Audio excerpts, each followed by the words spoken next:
Crop कव्हरमुळे फळांवर, पिकांवर मावा, पांढरी माशी, फुलकिडे, पक्षी आणि इतर हानिकारक किडींचा प्रादुर्भाव कमी होतो। त्यामुळे कीटकनाशकांचा वापर आणि खर्च दोन्ही 40 ते 50% कमी होतात। झाडांची अन्न बनवण्याची प्रक्रिया सुधारते, ज्यामुळे झाडं हिरवीगार राहतात आणि फळांची सेटिंग चांगली होते। क्रॉप कव्हरमुळे जमिनीतून होणारं पाण्याचं बाष्पीभवन कमी होतं, त्यामुळे जमीन जास्त काळ ओलसर राहते आणि सिंचनाची गरजही कमी होते।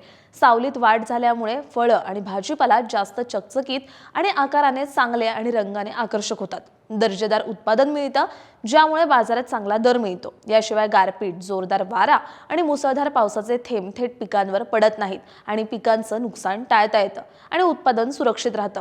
फॅब्रिक कव्हरची ही टिकाऊ क्षमता चांगली असल्यामुळे ते 3 ते 4 हंगामापर्यंत सहज वापरता येतं आणि महत्त्वाचं म्हणजे उन्हाळ्यात तापमान 40°C पेक्षा जास्त झालं की पिकांना उन्हाचे चटके बसतात, म्हणजेच सनबर्न होतं। मात्र क्रॉप कव्हरमुळे ही तीव्रता कमी होते आणि झाडं सुरक्षित राहतात। म्हणजे एकंदर काय तर हे क्रॉप कव्हर मुळात झाडाभोवती एक कवच तयार करतं,